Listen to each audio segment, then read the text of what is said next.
well, there we go. No, we made it live.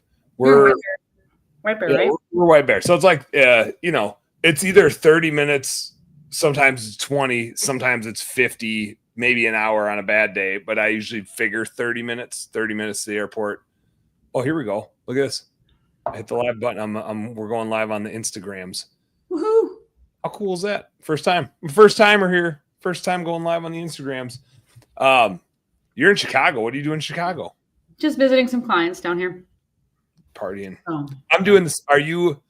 I'm also visiting a client, but it's like, I don't even know if I can expense it as a work trip, like, bookkeeper guilt.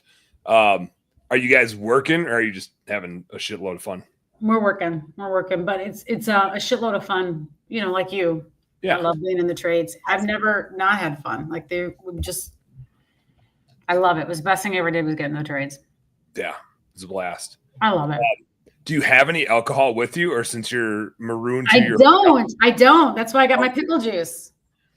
We're gonna go with pickle juice, even though it's not pickle juice, but I have traveled now 2 weeks in a row, and this is week number 3. I was in the Philippines with our team over there for a week, and then I got back for like a couple days. Didn't really know what day it was, because that's what happens when you do that sort of thing.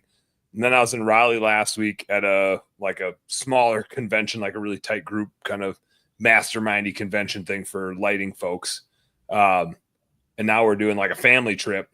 I don't know the last time I've had a beer in my own house. Wait, take that back. I did have a beer today because I went in the pool, but it was because my father-in-law left one here.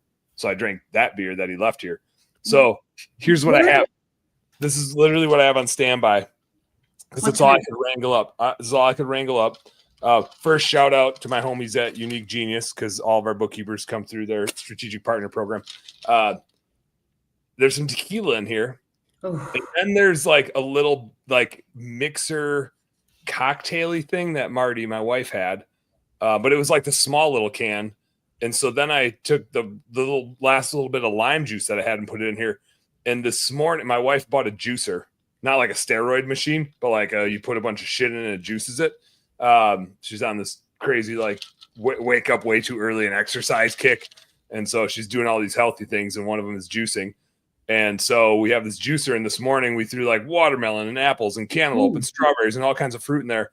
And so one of my kids didn't drink all theirs, and I'm just a dad. So, it disappeared from the fridge and went into my cocktail. So I got tequila and a whole bunch of other random shit. But I was like, you're better than me. I'm allergic to tequila. It makes me break out in handcuffs. So it's a bad deal for sure if you see me drinking tequila. If you see me drinking tequila, you best be going the other way. Just keep going. It's an upper. It'll get you going. It's bad. But I wasn't sure. I mean, who knows how long we're going to be here for? So one of my employees had bought me a box of just like little whiskey bottles. And so I grabbed 2 of those and filled up this Yeti.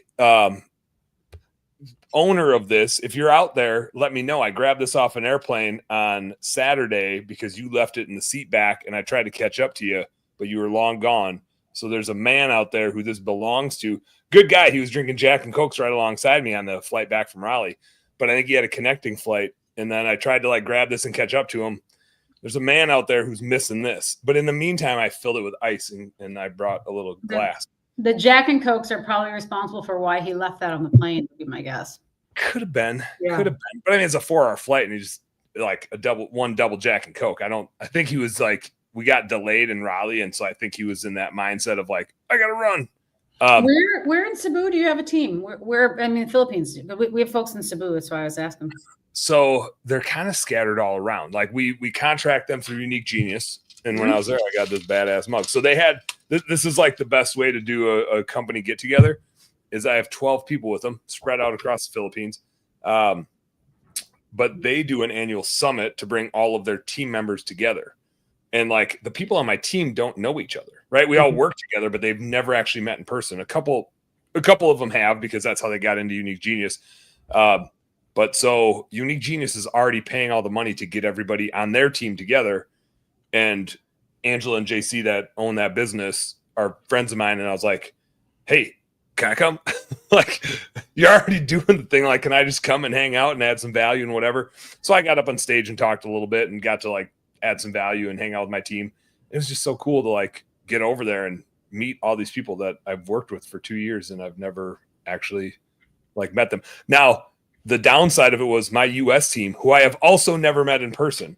Like nobody on my US team have I met in person. Like we all just do everything remote. They're like, how in the hell is our team across the other side of the world and we're here a few hours away from you and we've never all got to hang out? And I was like, yeah, we probably got to do that now. So now that like that envelope is sealed. Now we all got to get together in the US. It's way cheaper to do it there.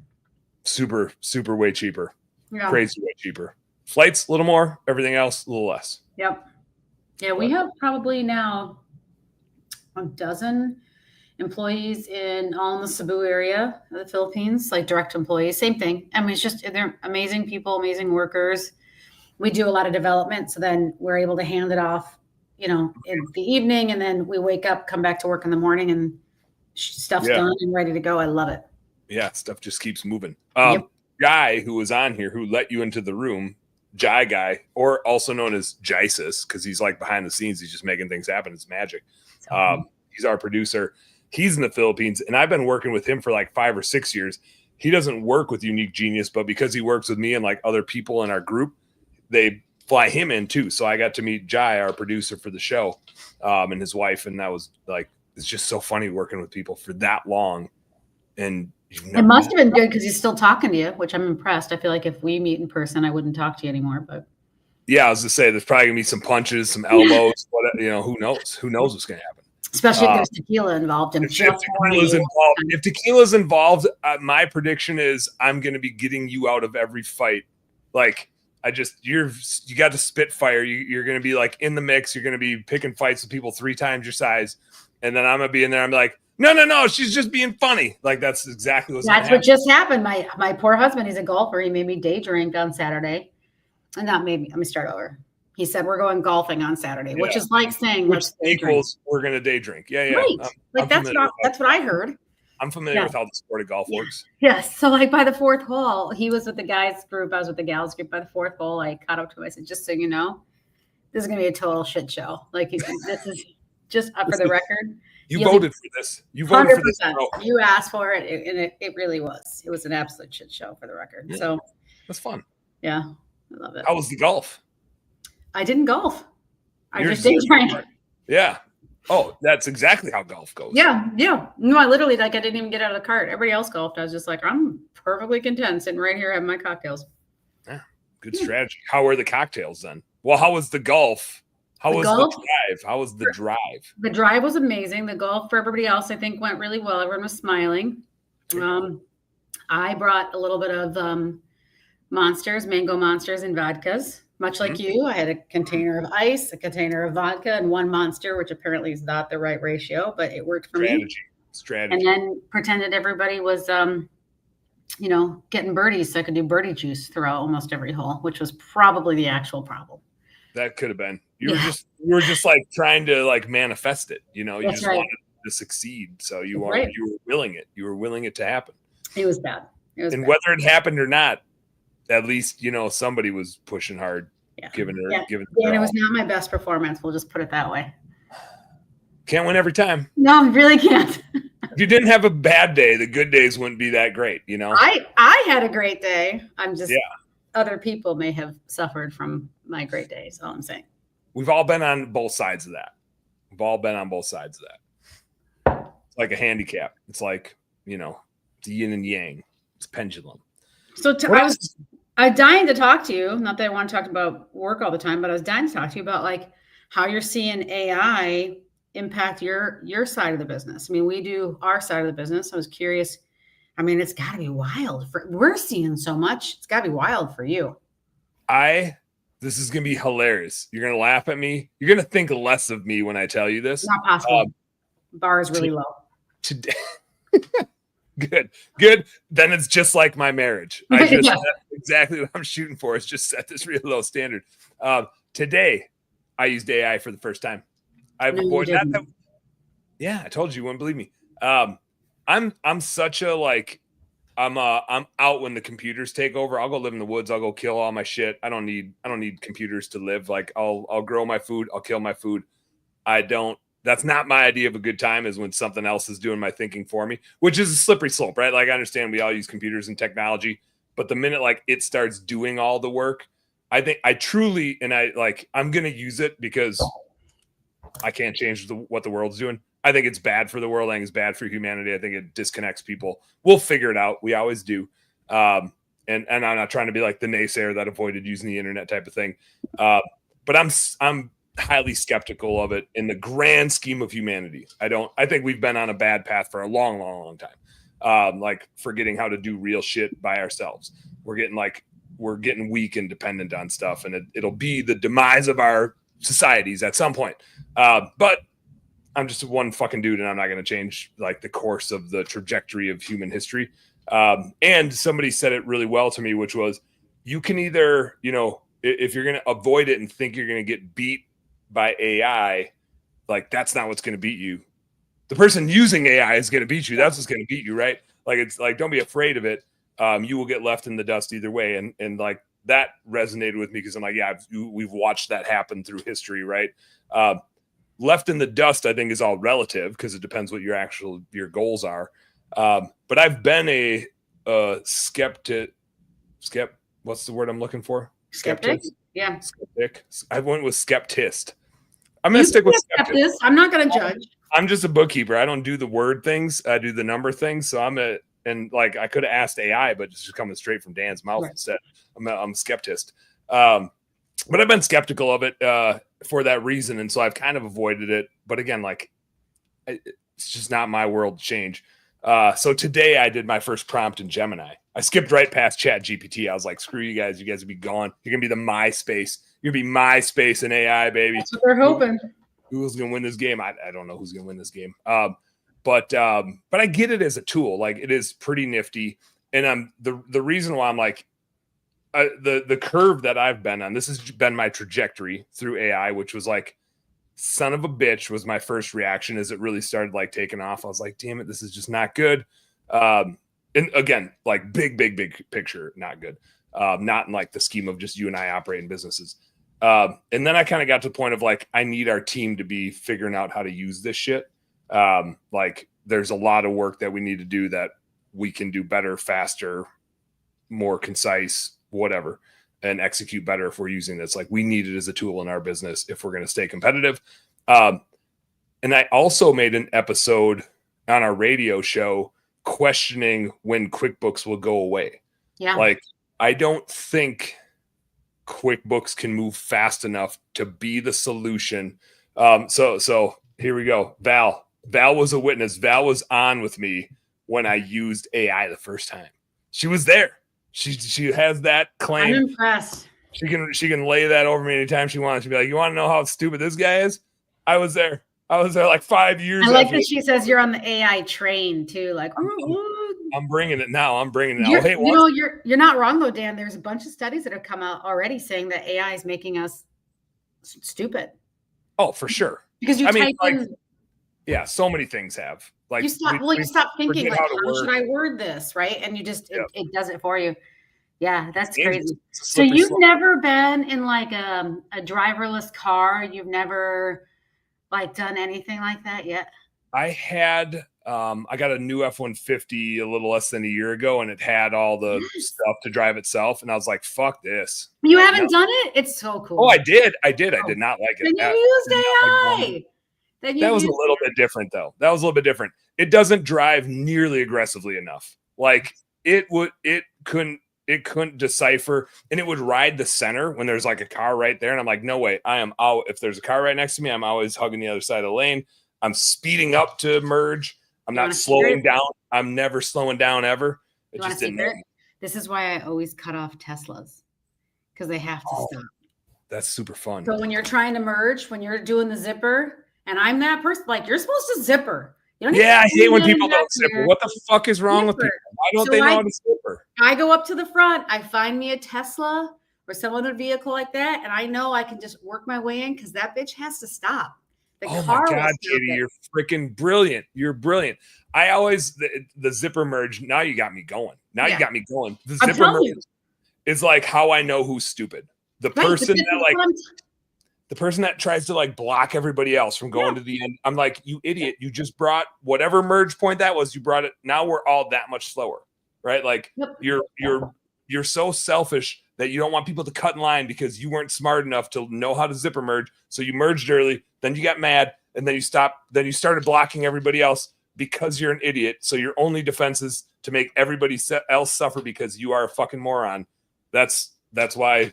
And now I'm telling you a little AI secret. Find a vehicle that's like 2004 newer that has the technology, like the great art, and you like a Tesla. Every time Teslas can do it, you just pull in and it. Oh man, that'd be so fun to like give them the old like, just get them. Yeah. The else is that they say AI is dangerous.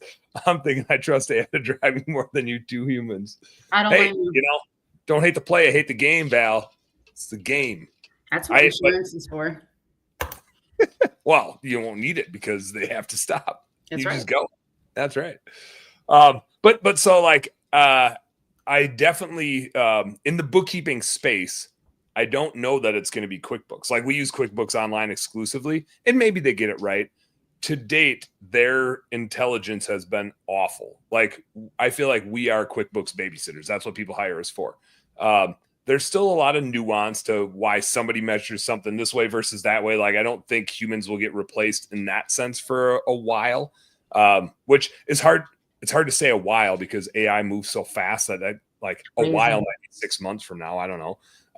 QuickBooks is rolling a lot of stuff out, but I haven't seen it.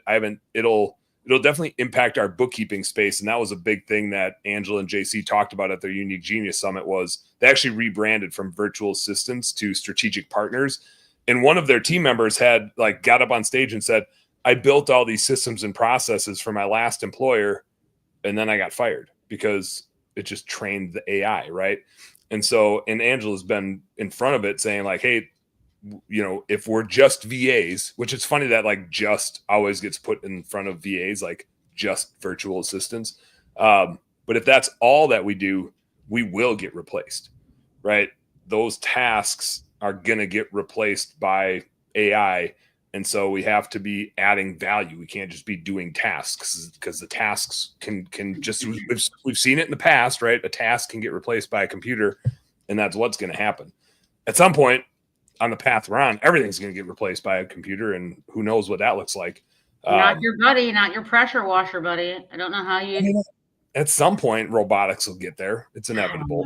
I was talking tonight to someone about that, about the space we're in, and the trades, and how I wouldn't call anything proof, right? We're not recession proof. We're not AI proof, but man, we are certainly AI resistant, recession resistant, or it's I can't imagine you're going to be replacing a sewer guy with full AI anytime soon.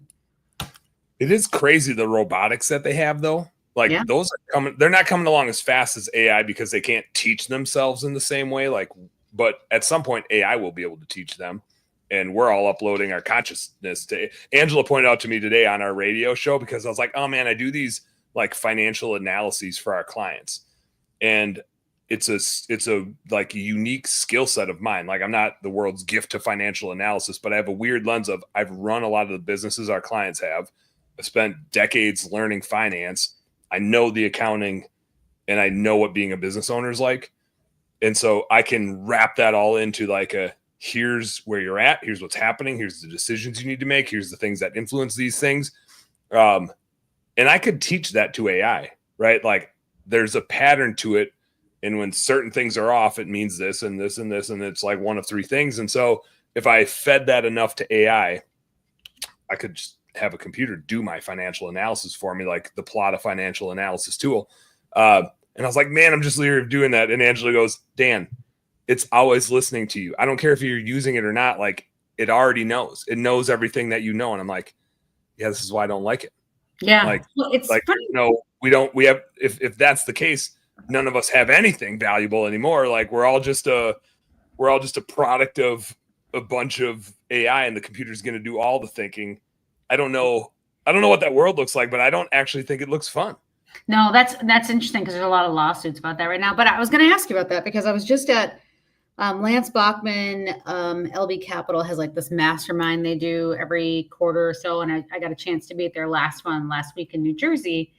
And most of my clients are like HVAC, electrical, plumbing. We have a few in roofing, garage door, things like that adjacent. But I had never really sat through like a mastermind for roofing before, the knowledge bomb. But it was really interesting to me to see what goes above and below the for like cost of goods sold, gross profit. Like it's so different in roofing than it is in like HVAC and electrical. I hadn't thought about it until I saw this and they started going over the P&L. I mean, is that something isn't there a little bit of art to that, not just science? I don't know. I guess I assumed. There's always art to it because it depends how you make decisions. I even have like, we work with Debbie Sardone in the maid service space, and she's awesome, but I disagree with her on what she puts in cost of goods sold. She only puts labor related costs in there for maid service. And in my mind, the merchant processing fees should be in there because we charge a credit card for every single job we do. And we know it's connected to that job. And if we charge them $300, here's the merchant fees. And if we charge them $500, here's like, we know what it's going to be. We know we're going to have damages and repairs. We're sending humans in to touch people's shit. They're going to break a mirror. They're going to scratch a stove. We know we're going to maybe need some fuel. We know we're going to need some supplies. Like we're not just like spitting water on people's stuff. Like we have rags, we have vacuums, whatever. So I always look at cost of goods sold as the things that are on the vehicle going out to do the job in home services. I don't care if it's the tools, the equipment, the supplies that get left there, the fuel to get out there. I look at it as if I can say, hey, we went out to do Mrs. Jones's job and this is what it took us to do Mrs. Jones's job. I can't do Mrs. Jones's job without all that shit. That's part of the cost of delivering that service. And so I view that as I look at it from like who I'm incentivizing. I'm thinking my production manager, like whoever's in charge of operations, they're responsible for all of that. They're responsible for the waste of the materials. They're responsible for the breakage of the tools. They're responsible for the damages and repairs if we screw something up at a customer's house. They're responsible for, hey, if it's over $1,000, I want you getting a check, not taking a credit card. Like push that. I don't want to pay $30 in fees. I'll pay you to drive the damn check around, right? They're responsible for the labor inefficiencies and managing the team. So I tend to look at it like if it's a direct cost and I can assign it to Mrs. Jones's job and I need Brent to be on top of it and know that this impacts that job and that his team is responsible for it, I'm putting it in cost of goods sold. There's always some gray areas for sure, though. Is that something like, so I guess what I'm going back to is like, what becomes like the human input? Like, because everything you just said, that little knowledge nugget you just dropped on everybody. And if you didn't catch that knowledge nugget, I just learned like 17 things from that brief like sentence you did. But like that to me feels like that's always going to be human. And then once that's set up, then it's AI, right? Like then it's the lather, rinse, repeat. It should be. In like QuickBooks right now, we use a ton of rules, right? Like if we see rules like an AI. Yep. And so we use a lot of rules, but we don't let QuickBooks auto add them because here's the classic example. One time, this was me. I built a rule based on American Airlines, like American travel. But then they also used American pressure wash and American this and every bank sends information to QuickBooks differently. Every description is different. Every bank detail is different. So it would get really nuanced. And so you had to have different rules for different things. And a lot of times QuickBooks up to this point will always recommend stuff. It's always the shittiest sets of books I see are because people trusted QuickBooks and QuickBooks smashes stuff into the wrong spot more than half the time. And that's where I'm like, man, I just don't know that they're gonna figure it out. We did the exact same fucking thing. We had a client who Google recommends stuff all the time, keywords, images, uploads. Mm-hmm. And one of our employees, pumps are big in plumbing. And one of our employees accepted a picture of a penis pump into the account. I couldn't make this shit up if I tried. Now, this young gal had no idea what the fuck she accepted. All of a sudden, the account's getting flagged. Google's hitting policy violations, adult content. We're like, what is happening? It's a plumbing company. Like, what's happening? It took us like 3 weeks to go comb this account to figure out the added, because it was a suggested pump that was added. Hey, how about this one? Oh, and when I told the poor gal what she'd done, I'm like, oh my God, you added a dick pump, like a penis pump to the account. And I thought she was going to quit on the spot. She was mortified, but that was AI. AI was telling us, hey, these are pumps. Here's another pump. Add that. So what pump. you're saying, hey, now I think I'm liking AI a little bit more because it sounds to me like it has a sense of humor. And I think that's 3 weeks down on an account does not make a good sense of humor. We were buying the CSRs because they do all outbounding. It's like the obnoxious person that doesn't know when to quit. Right, right. A good sense of humor, but doesn't know when to pull the plug, like very committal. Like I'm sticking with this joke until we burn this bitch down. Was so bad. So bad. That's pretty funny though. Like it sucks, but I'll give you another one for AI that you'll get because of where we live in the Midwest. I was writing, you can now type in text and it'll create a moving video, right? So I could type in doing a podcast, Dan, and it'll make a video of us doing, right? So I typed in 3 women on a webinar or on a video conference call talking about digital marketing. And it made this cool video. Like that was it. That was the whole prompt. And then I said, okay, put them on a farm because the background was a city and I wanted to see them out in the country. Put them on a farm in the country. That was the only thing I added. And it redid the video and it made them all fat. Oh no. That's kind of funny. It was kind of funny, but like, it's like this unconscious, to your point about like AI, probably because it's mostly developed out of like, Silicon Valley and like New York and Austin and all these pretty cool cities. They think all this flyover country where you and I happen to live, every one of us is fat because we live in the suburb or in the country. So it made all the women same kind of thing. It just redid the women and made them all heavy. It was so funny. It's probably accurate in terms of demographics of farmers. Like I grew up in central Wisconsin. Every farmer should come for fucking Dan right now. He's in White Bear Lake, Minnesota. You guys come for him. Take him out. Hey, I'm just saying, my grandparents were farmers and total badasses, but Grandma Plata could have bench pressed me and you, one of us in each hand. Like my dad, when he was a kid, he would go to her house and say, Grandma, make a muscle. And she just like Grandma Plata was. We actually named our second daughter after her. Her name was Regina, and our second daughter is Regina after my grandma. I guess she's my great grandma. But point being, like farm gals are badasses. I'm not saying they're fat, but they're bigger. Like they're throwing hay bales, right? Like they're tough sons of bitches. I hope that you walk down and I hope you finish that tequila and you walk outside with a fucking cigarette or whatever it is you're gonna smoke at night in White Bear Lake. And you wander past a farm and some farm. And there's just like six gals out there with pitchforks, six babes in like cut off flannels. Just take them out. Take them out. Yeah. But hey, I'm just saying it's probably playing the odds, right? Like it's probably just playing stereotypes and odds. That's all it knows. All it knows is all the bullshit we've fed it. That's true. Right? Like that's all it knows. That's true. All right, good looking farm gals. You got to get on there. You got to upload some selfies into the AIs. Tagging the selfies. Yeah, it's funny because I was just talking to a group of clients on our side. We were talking about images and how Google's reading images now too. I don't know if you know this, but like, no, for what we do, not that, but if you go to a restaurant, take a picture. Talking about uploading selfies, take a picture of your meal and like tag it. Like, oh, great, this 5 stars, would recommend.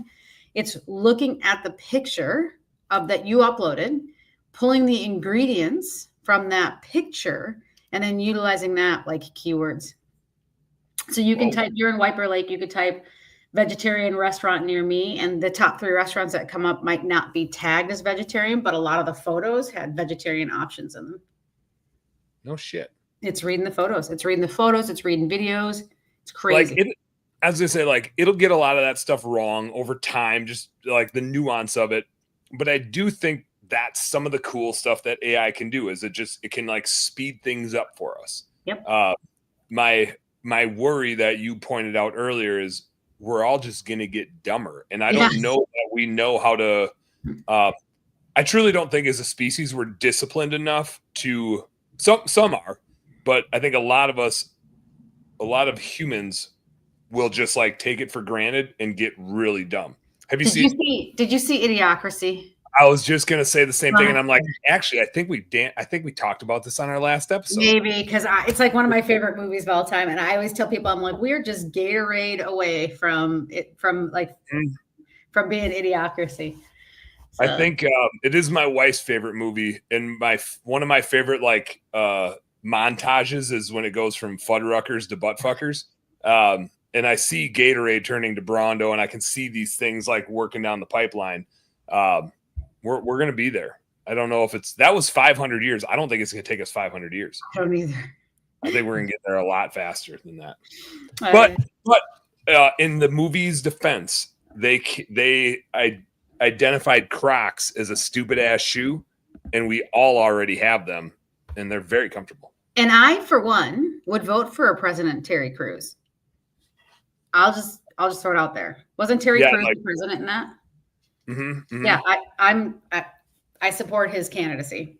I'll just throw it out there. I think it'd be an upgrade. I think it'd be the personality. From anybody, I'm not even making a political statement one way or the other. I would take Terry Crews over anybody on either side. I've had a hard time. Not like just real quick politically. I've had a really hard time with like our last. Election since I've been able to vote. I'm always like, you gotta be fucking kidding me. This is the best we got. Like these are the best people in our country to run this country. It can't possibly be the case. But also, I look at like a movie like that, and I'm like, yeah, who in their right mind would want to run this country? The people that are qualified and capable of running this country are smart enough to know to never take that job. I totally agree with you on that. But maybe we start like right here. Maybe Valerie, instead of saying, hey, I was there when Dan first used AI, she could say, I was there when Terry Crews's presidency started. And we could start a whole like write-in campaign right now, like Terry Crews for president. I feel like we could do it.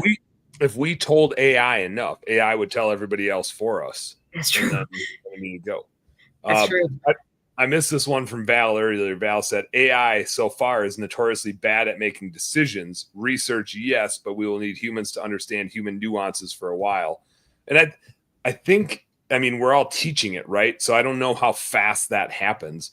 I think AI understands those nuances before robots can be an electrician. But This is no lie.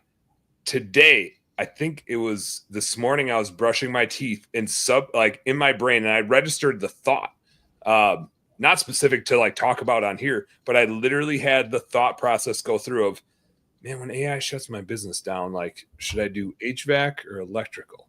Like I was literally thinking of like, what would I rather learn and how long would it take me to learn it with AI? Like, I know how to run a business. I know how to do home services. I'd be fine. Actually, the thought that went through my mind was like, maybe I'll do plumbing because I don't really want to get electrocuted. So maybe plumbing. Can I tell you something? I won't say who it is so I don't get in trouble. But I work with a lot of plumbers. And I met my first plumber who chews his fingernails. Let that settle in a second.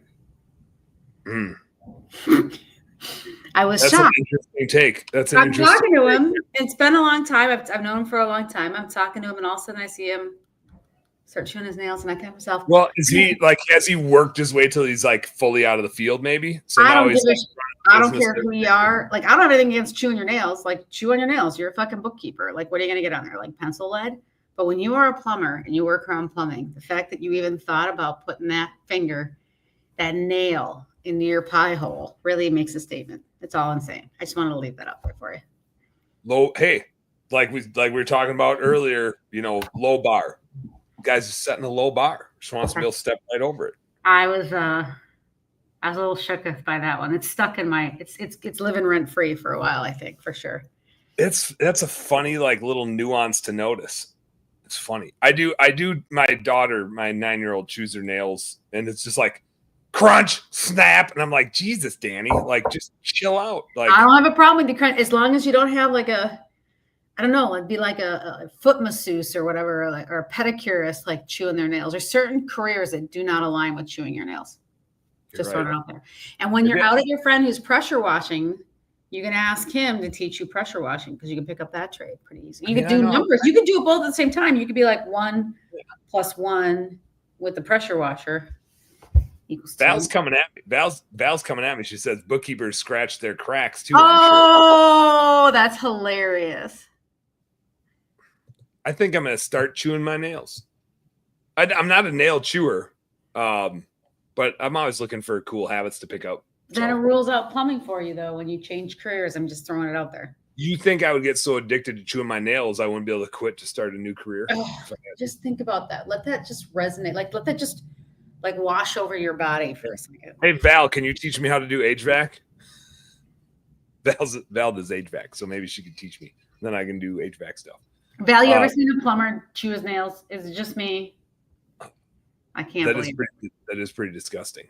But I kind of like it. I like that you saw it and you told me. I don't think I'd like seeing it because that would, like you said, that's just going to live rent free for a while. Not much stopped me in my tracks, Dan. There's like I will talk to a dead person until they start to smell, and then I figure out that they're not like with us anymore.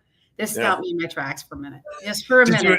Did you address it directly? No, God, no. I don't want to. I was just, but it was a moment. Did you make it a face, and then did they make a face that told you that they saw your face? Like how did this back and forth go? I don't think so. I think I definitely made a face, but I'm not sure that you would put those two things together. Like could have just been like, oh, she must have had something stuck in her teeth face. Like maybe I should have like acted like I tooted or something, been like, oh, excuse me, sorry about that. Although if he's that would have been less embarrassing than being like, hey, by the way, you rocked my world. Yeah, you deal with shit all day and you just chewed on your fingernails. I don't know if you're aware of that. Oh God. So back to the AI thing. Like I'm super aware with it, and I'm not an early adopter, so I'm probably at about like my normal speed of like adopting something. But I'm also, and this is just like a skill set that I built back in the day, but I can learn like the fucking Dickens. Like that is, if I have a skill set, is that I can outwork anybody on learning stuff. I super enjoy it when I'm like, yep, I want to learn this stuff. I can go hard at it. So I'm not worried about like falling behind and not understanding it and blah, blah, blah. Like I can catch up. But again, like I'm just apprehensive because I don't trust it and I don't know that it's what's best for us. But I am on this fence of like, well, I don't want it to think I hate it because if it's running my world someday, I want to talk nice to it. You know, I for one welcome our overlords so that when they take over, I can be above the surface as opposed to I think they need to treat me with kid gloves. Like if you're out there listening, which you are, AI, just be gentle with me. Let me catch up. Let me come along here. But I do see it at some point, like taking over bookkeeping. I don't know how it fits into the analysis piece of it. But it's going to severely impact our industry. And I don't know if that's in the next 2 years, 5 years, 10 years, but it's a thing I'm stewing about and thinking about a lot. I drew you a picture, Dan, because I was just at an event. Is this just of a plumber chewing his fingernails? Or that's right. I was just at an event with Google and they showed something way better than this with time frames and much nicer. And it's probably backwards for you because of the way it works, but they showed the adoption of radio and like the speed at which radio is adopted, the adoption of TV, and the adoption of like the cellular phone, even though it's not a phone that they're talking about, it's the handheld technology. Yeah. And then they showed like AI, and the speed at which like AI is going was like straight up compared to these other things, you know, because and if you think about it, like radio, think about your great grandma who you're just telling us about. Maybe they sat around the radio. They didn't have black and white, anything but black and white TVs. Then TVs, do you know anyone? I was just in Africa. We were in the middle of, no mud huts. Literally, they lived in mud huts and they had no like standard electricity. They had like kind of like either solar or kind of pump electricity, and they still had fucking TVs. Blew my mind, right? So like adoption of like TV, not all of them, a handful of them had TVs. Yeah. Adoption of phones, the adoption of radios, and then they showed AI, and it was just like, how do I make it right way for you? Like straight up. I mean, it was wild how fast. I mean, think about it. Everything from like the Alexa, hey, Alexa, tell me the weather, to driving cars, to suggestions in bookkeeping. So yeah. I have a theory as to why that is, which is the other technologies available at that time to disseminate information and like get it into people's hands took so much longer. So like every tool that we get, right? Every tool that we get makes us communicate faster. And so when new things come out, we all get it so much faster. We always used to joke when I was in high school, we would joke, we'd be like in the town, like we thought we were the big city. in central Wisconsin in Wausau, there's like 100,000 people total. And then when we go up to Merrill, we'd be like, oh, they just got this song up here, right? Yeah. Like they just heard, they're 10 years behind Dre 2001 or whatever the album was. Like they just got the Red Hot Chili Peppers album up here. You know, it took that long to get up here.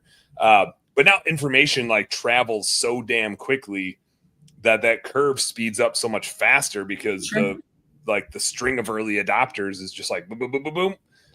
It's just in people's hands. I forgot you were from Wausau. What's the mountain there? Well, it used to be Rib Mountain, and then like that got poo-pooed when I was growing up, which whoever tried to poo-poo that. It's Rib Mountain, baby. But they did have a good point, which is it's not actually a mountain because it's not tall enough. So now it's Granite Peak. Granite Peak. It's a mountain to me still because I'm from Minnesota. A lot of granite. It's definitely a granite hill. Yeah, it's kind of funny you said that because I lived in Australia when I was younger.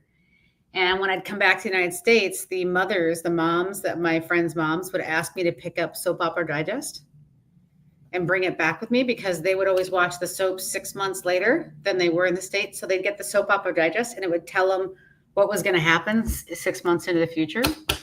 Damn. Yeah, it was pretty. I was a popular girl. I'd bring back. I mean, who does that? I was like 20 years old, and I'm picking up stacks of Soap Opera Digest to bring back to Australia. You get some weird looks, like you're chewing your nails.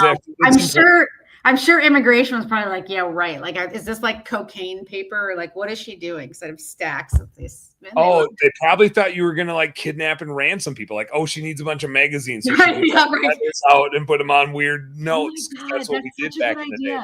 That's how we kidnapped people back in the day. You should get like throw like a magazine in your friend's bag, but cut out like murder. Or something in it, and they won't even know, right? But you just cut the letters out that spell crazy shit. That'd be really fun to mess with people. So just like maybe the dude that was chewing his fingernails that you thought was out plumbing was just doing that to you. Maybe it was all a setup. Maybe he was like, "Oh, I heard Katie's going on a podcast. Let's fuck with her. I'm gonna chew my fingernails." And he probably had like brownie stuffed underneath them to see if you would notice. Plumber in Chicago should not be chewing his nails. That's all I'm saying. All I'm saying. They got Val said they say it'll be a bigger shift in the workforce than the Industrial Revolution. You're wrong. I don't know how it couldn't be. Like, I don't know what people are going to do. I think that's going to be the weirdest thing that we all have to adapt to is like what's left. I think we'll figure it out. Like, we are good at solving those problems and being resourceful. There's going to be things that are physical in nature that are just going to still make sense for us to go out and do. There might be more lumberjacks, more foresters, more people working at national parks, right? Like there's going to be things where humans will still be the right interface for it, especially physical jobs, and I don't know when it takes over the trades and like robotics and stuff. But in general, we like to be busy and we like to do shit, right? And so I think like, we don't know what that world looks like where we actually have the time. Like we're so used to doing jobs to create things that other people want to buy, right? It'll be interesting to see when we're obsessing over creating things that other people want to do. It's been wild for us, obviously, because we're in digital marketing, but every single day we train our team on something. Every day. Last week, we took the entire team out for 2 days just to get everybody caught back up. Just because it's every single, like is saying on the image thing, we tell our clients all the time, post images. Your friend who's a pressure washer, post pictures. Because someone might say, someone who can pressure wash my brick deck. And you might not think to put that on your website, right? But if there's pictures of it, Google will know you do brick decks and they'll show you, they'll rank you, right? They're literally looking at images. Not having images now is like not having keywords 10 years ago on your website. Yeah. But to your point, like, I don't necessarily think it's going to eliminate digital marketing. It's just shifting what we do. We become more, to your point, strategists, as opposed, like eventually we're going to be, camp's going to be completely agentic where we're not putting hands on the keyboard. What the hell was the word that you just said? Can you talk to me like I'm a numbers guy? Agentic. Agentic. You're going to go agentic. You'll put your strategy in and your strategy will touch the machine that puts the input and the output as opposed to you putting hands on the keyboard. That's probably where you'll go too. Yeah. Yeah. Word of the day. Agentic. Everybody drink. Hold on. There's a thing I can do. This if Jai was still on here, this would be Jai letting us down. Everybody drink. We said agentic. Let's see. Let me. Do you remember Pee-wee's Playhouse when you'd say a word and everybody would clap? Did I spell this right? There it is. Agentic. Hell yeah. I'm like that kid in the spelling bee that's like talking to himself. And then I'm like Mary Catherine Gallagher a little bit too. I do that all the time. Okay. All of our old jokes, man, they're only going to work for people our age. No one's going to know. Do you think AI is going to pick that stuff up? No, not at all. It's just going to like throw it out in the trash. I will tell you, one of the guys in my office, he talks to his phone every day and he says greetings. And his phone now says greetings to him when he'll be like, hey, he's got a Google. Hey, Google. And it'll say greetings. It says it back to him. It's wild. Yeah. So maybe it'll learn my dumb dad joke humor and like be like, okay, what's the difference between a snowman? Still dad jokes when you're a mom? Yes, because they keep them in your database. Oh, double down. You really doubled down on that one. That's good. Good job. You know why Frankenstein can't have any babies? Oh, boy. Because his nuts are on his neck. How many of these you got? How many of these you got? I got literally hundreds. It's bad. In our software, talk about AI. In our software, I probably loaded like, I don't know, 500 different dumb dad jokes. And every day it generates a new joke and puts a joke out in our software. Hold on a sec. I want to play this game too. Wait. I'm using AI for the second time, and it is to tell me a dad joke. Why don't scientists trust atoms? Why? Because they make up everything. Oh, that's good, actually. I like that one. Hold on. Hey, good one, Gemini. Yeah, that's what you got to do. You got to tell it what's good. I always say Google's like a fat kid, like how I potty trained my kids. Hold on. I didn't have my microphone on. Oh, now it's typing everything I'm saying. Hey, good one, Billy. I named my Gemini Billy, by the way, just now. I was there for it. I feel like it was right there. Dropped. All right, so here's my back end. Let's see here. I'll do. This is it. I confused it though. Now it thinks I'm Billy, son of a gun. This is gonna get awkward. Why do SEOs love the farmers market? Why do SEOs? Yeah, search engine people like the farmers market. Mm-hmm. Lots of organic content. That's a good marketing joke. Put that on your koozie. Smoke it. Yeah, I'm looking at our back end of the jokes here, but it's bad. Do you here's a good one for you for a bookkeeper. Yeah, why should you avoid writing with a broken pencil? Because it's pointless. Damn. Bookkeepers with pencils. You still use pencils and like the green paper? No? No, I don't know the last time I used a pencil. Actually, I've used some pencils because my kids now have pencils around the house. And I'm like, what are these archaic devices? I love pencils. Don't get me started. I was more of a clicky pencil sort of dude. Yeah, the mechanical pencils. My kids love those too. I got one right here. So you lied. You just said, I don't remember the last time I used a pencil. And then you're like, weird. There's one. No, I haven't used it. I haven't. It's in my backpack, but it's been at least 10 years. It's just, I bet if I like click it, the lead just like comes out as dust. I don't, honestly, it has to be in 10 years that it's been sitting in my backpack. I have transferred it. I bet this is the 5th backpack that it has called home, and I haven't used it once. I got a pen, and I just, but also like everything's on a computer, right? There you go. Get the. I'm at the West End, so I got my West End pen. Yeah. Hopefully, a plumber didn't touch that when they were, yeah. So on the AI front, here's the thing that I'm observing with our clients doing their marketing stuff, which is it's getting more and more expensive. But I don't know if it's getting more expensive because the world is getting more expensive, if it's getting more expensive because they're getting worse and private equity's coming in and spending more and buying up more clicks, or if it's getting more expensive because Google is just supply and demand maximizing. Are you guys seeing that just like, and let's gonna disseminate from like local service ads to Google ads. Mostly I'm hearing it about Google ads and seeing it there. Are you guys seeing the same thing? Is it a Google thing? Is it an economics thing? Is it a private equity coming in thing?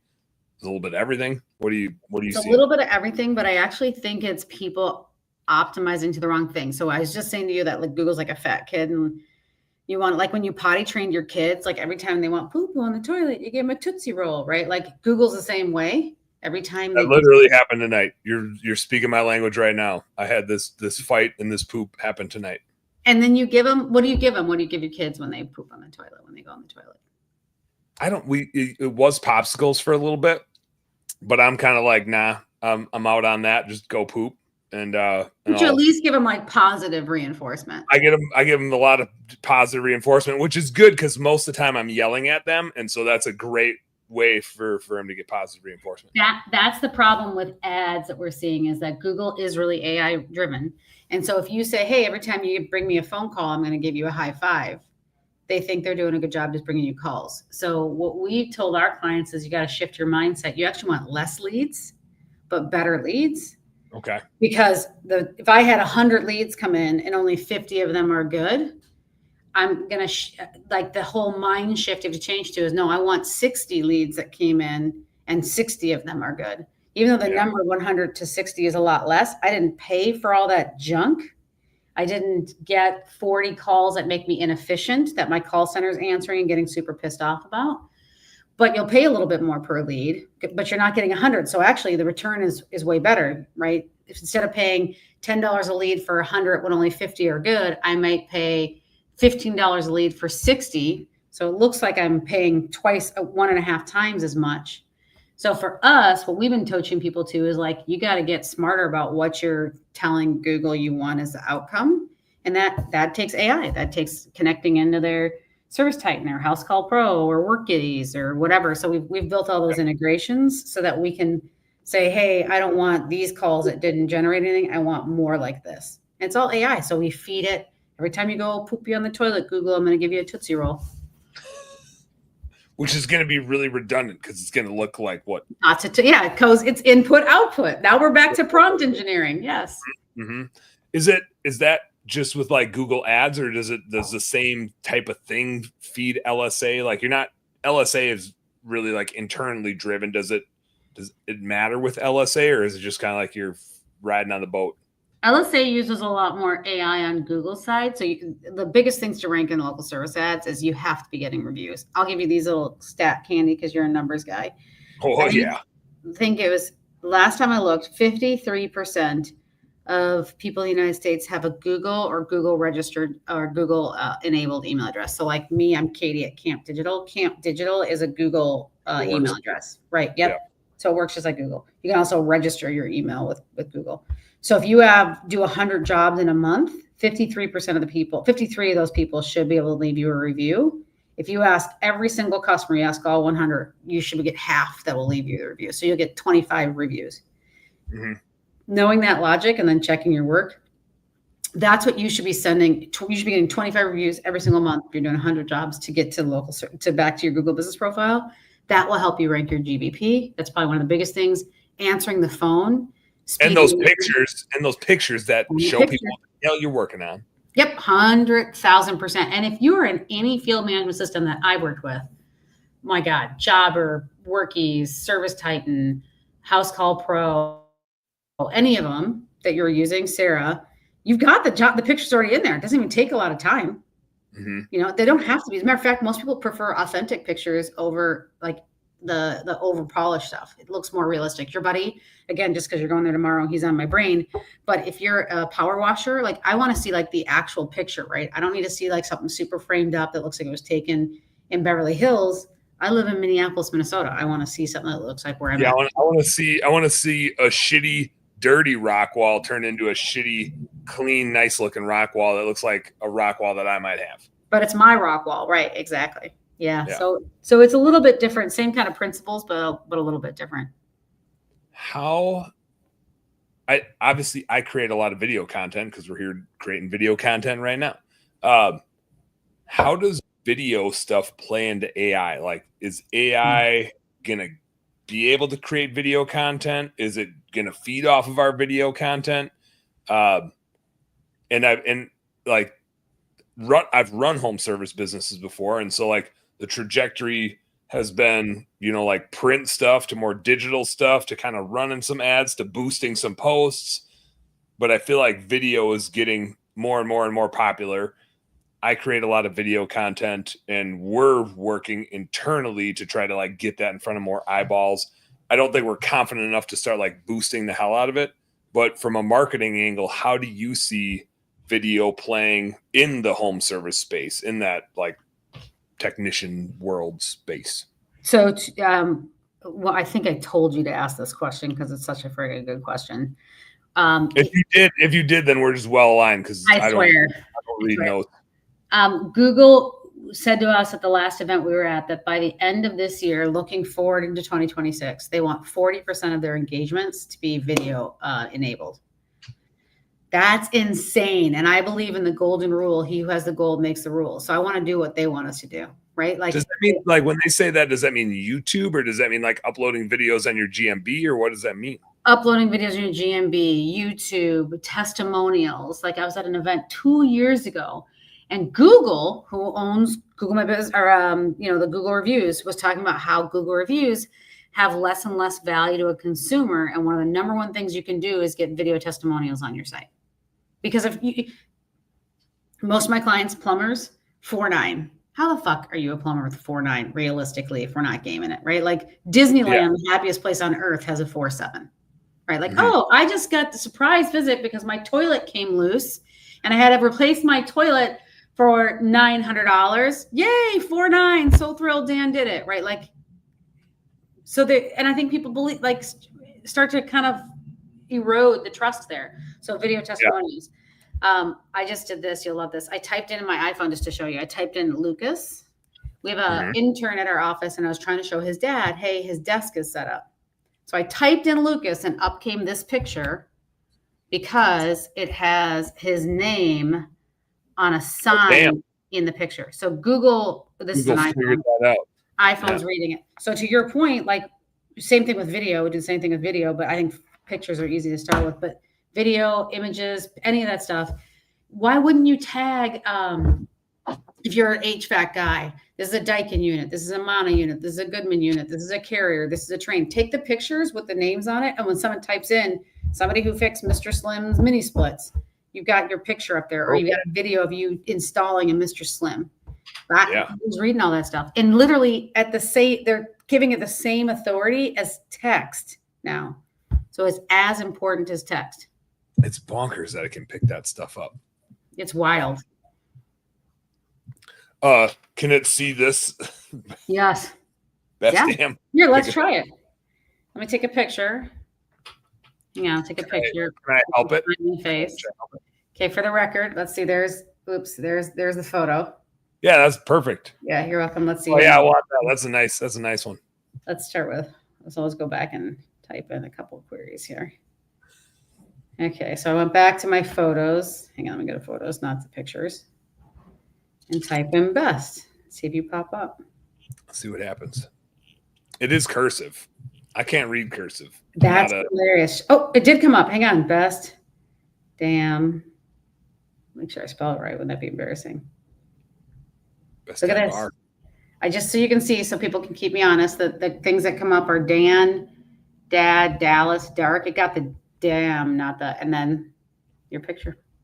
Boom. Look at that. Fucking crazy. Oh, hang on. And to prove it, so no one thinks I'm full of shit, it highlights, I don't know if you can see. Oh, damn. Yeah. Like, it's like right here. I found it. Isn't that nuts? It highlighted my name and highlighted best damn. Well, because I didn't finish the word damn. I typed in DAN or DA. It was still. Isn't that wild? That's what it's doing. I mean, if it's on your iPhone, you know it's in the web. So it's out there. And it's so easy. And here's where I think, because a lot of I really truly think it's a place where small businesses can take some ground. You know, you'd asked about PEs, and it's a conversation we have with people all the time. They're big. It's hard to move those ships. We're not. Your buddy who you're going to go visit, he's got some time because you said that pressure washing kind of dies out after the grad parties in June and then picks back up in September. He's got some time.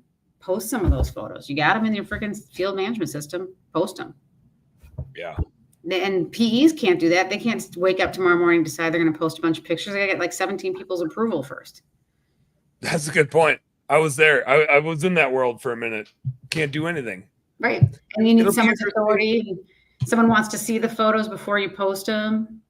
I was going to say, that's going to be like, my wife works at 3M. She's just been bopping in and out of here because she's trying to pack for tomorrow. And we've been talking, like, she does marketing. We've been talking about having her help us in best damn bookkeeping in this business.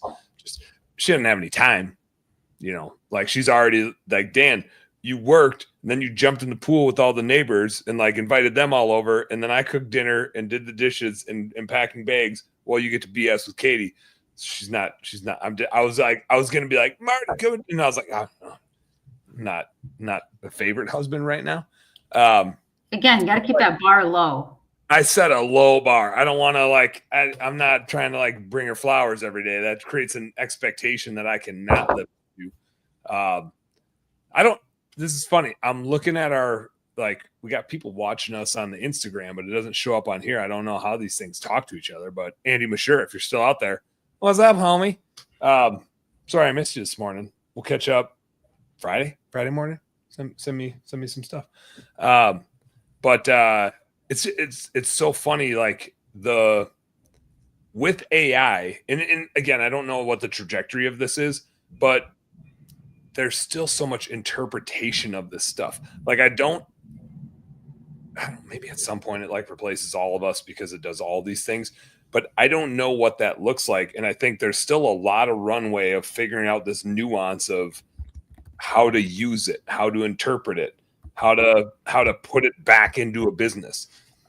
Like, it's not going to be the CEO of all of our businesses. Yeah, true. I don't think, right? Like, there's still going to need to be a bunch of businesses that are out providing solutions for a bunch of things. I don't know how you get around that. I don't know what that looks like. As we were talking about this earlier about I don't know if I should be an electrician or a plumber or HVAC, like if bookkeeping gets displaced. And then immediately I realized AI would have a really hard time replacing me as a hunting guide. Okay, like, listen. I could take people hunting and fishing every day and work my ass off. I would use AI as a tool to help me get better at hunting and fishing, but to provide a physical experience, it'd be hard to displace that in the out of doors. So now, and this is, you may recall from the last time you were on the show, I have a closing question about, like, if this all went away, what would you do? And I think I now have my answer in the world we're going into. But anyway, you were going to say something, and I just got. Well, you made me think about it. I just looked it up. In 1920, do you know how many horses before the car? How many horses there were in the United States? How many horses were in the United States? 25 million. 25 million? Yep. But think about it. They drove people around. They were the trucks. They were the cars. They were engines on things. Or were there any wild horses? I think we had dispatched all wild horses at that point. Probably. But I think we have some back. We have wild horses now because they're becoming a problem. But how many horses are there in 2020? 6.6 million. Okay. But think about, like, from 25 million to 6.6, because they were displaced, because you don't need cars, you don't need trucks, you don't need engines, you don't need, like, they did everything. They're just a hobby. They're just a hobby. That's or they're out decimating wildlife. That's what happened to horses with the dawn of the engine. Now we just watch them race. Do you think AI is going to watch us race? Probably already doing it. They're probably like, watch this, I can make them dance. Also, it'll be like the movie Gladiator, except just instead of people in the crowd, it's just gonna be a bunch of computer robots making. Oh, come on, you can't say that without me wanting to scream, "We are Spartans" or whatever it is from the every time someone says it. Yeah. Well, I mean, like, if you think about it, the tides will turn, because right now there's like robot wars, right? People build their machines and fight them against each other. Isn't it inevitable that at some point the robots are making us fight against each other? Yeah. Seems like a you just went back to those farmer babes. Now we know who's going to win. Maybe that's why Marty's working out so hard every morning. Either like I assume it's because she's getting ready to kick my ass. That's right. That's a super logical explanation. I wouldn't fault her for beating the piss out of me at one bit. But it might be to fend off the robots. Yeah. That'd be some badass shit. Maybe I'll come hang out. She can defend him off for us too. I just see her just roundhousing some shit. You're smiling a little too big for this whole thought process. This is the fun, yeah. Here's why. Marty, she's a good looking gal, and she bought a bunch of spandex outfits that she works out in, which are hot, and they're just goofy as hell. Like she has one camo one, she has one with like little duckies all over it. She has one with I call them the rock sloths. They're like, it's like vibrant pink and what she was wearing it this morning. Vibrant pink all over in these sloths, but they have like mullets. Like all the sloths have mullets. And I call it the rock sloth outfit. It looks like they're all like ready to go at a ZZ Top concert. See, you screwed up. I consider myself a solid 6. And so I married a solid 6. If you stay in your zone, life is so much easier for you. So I'm a solid 6. He's a solid 6. We're parallels. Like when my husband starts to work out, I intentionally make pasta every single night for like 3 weeks. Just sabotage it. You sabotage 100%. it a little bit. Yeah. Whereas I'm like a 4 and Marty's playing at like an 8 right now. That's what I'm saying. It's ruined it for you. Yeah. Or it ruined it for her. I don't know. I feel like I've like outkicked my coverage, which forces me to keep working at that. Like I got to keep up, you know. Or just make pasta. Hey, but she's on a meal plan thing. She won't make anything I eat. She's always like cooking. She's got the juicer. She's always like meal prepping and stuff. You let it go too far. This is on you. But you're right. It is. Everything that could go wrong is on me. Let's be honest. There's no like finger pointing or fault to be dished out here. But I do like to work hard at stuff. And if AI is going to take everything else from me, at least I have that to work hard at. That's true. I'm also our number one core value at Best Damn Bookkeeping is blessed, which is all about having a positive attitude, glass half full, like be thankful for what you got. So that's also my vibe. So you can try to knock me down all you want. I'm gonna find the little nugget in there where I'm like, but look at this little thingy here and how awesome that is. I'm annoyingly relentless. Do you guys run EOS? Not yet, but I did in my last business a little bit. And we're not even 2 years into this new business. And so it just hasn't applied to the systems and processes. We did just change our meeting structure because we had like full team meetings, and we had full team meetings from the time we had 5 people and now we have 20 people. And it's like, you just can't get shit done with 20 people in a full team. You can talk about, it's like a town hall, right? Yeah. Once you start getting above that. And so we said, it's clear that half the people in the meeting are either like cameras off or are looking at other shit and working on other stuff. And it's like, and Skip, who leads those, he's a contractor for us, but he leads a lot of those meetings. He was getting really frustrated. And I was like, Skip, man, it doesn't matter if you're talking. It doesn't matter if I'm talking. It doesn't matter if the fucking Dalai Lama's talking, right? People can't, it's not interactive enough in that sense of here's what we want to work on. It's not them. It's our damn meeting structure. Like we got to come up with better meetings. But I've read the EOS stuff and like followed EOS. And I think it's just, we need to get our leadership team to the point where EOS is a thing to implement or something like EOS. I'm not a follower. I'm like oh, that's a good idea. Let me build my own thing. But there's so many good principles in EOS to like keep us on track, and especially like running meetings and keeping things rolling, that we're getting to the point where we need some framework like that to implement. Yeah, I'm with you on that. We do run it, and but I'm probably a little bit more like you. We run it how it works for us, not necessarily, scripture. And it's been, I really enjoy it. Yeah.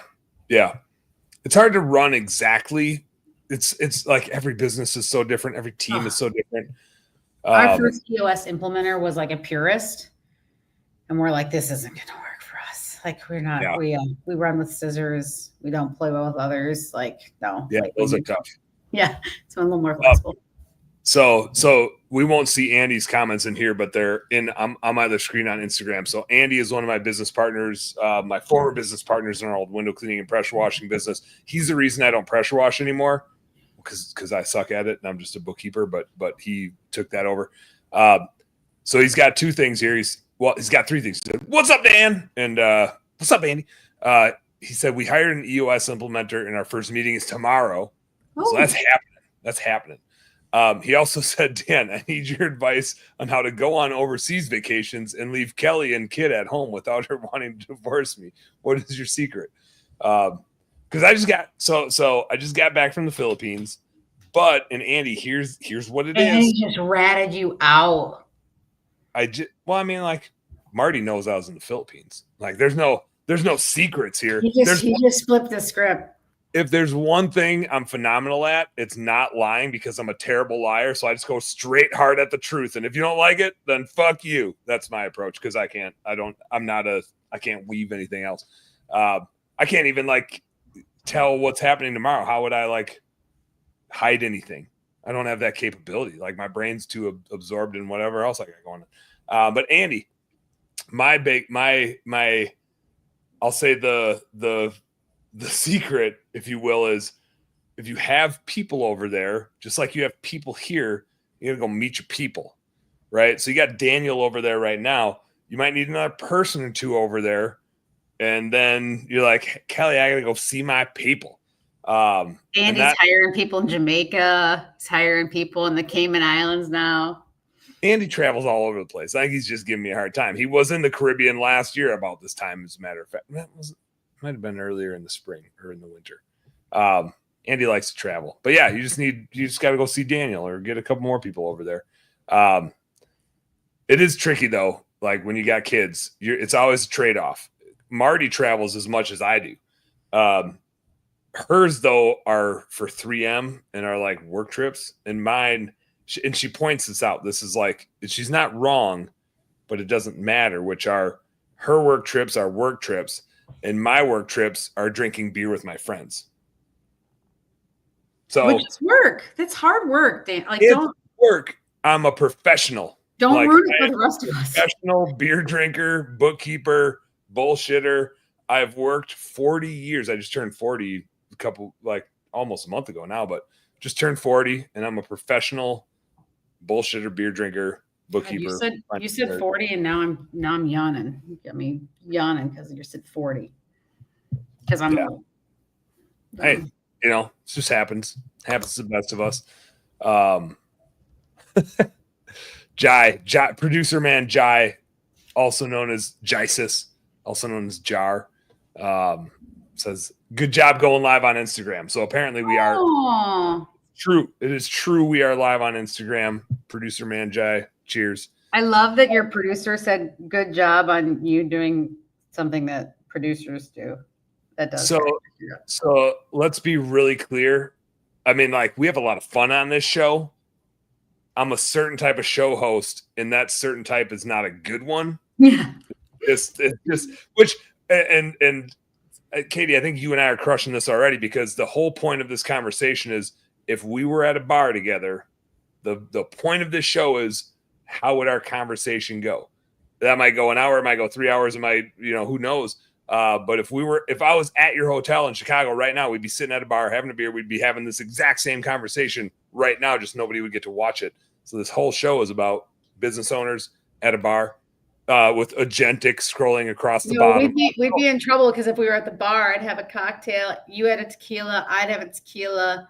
Oh, yeah. It was call you tequila. A pussy for only having one tequila because I had a tequila. This is what tequila does.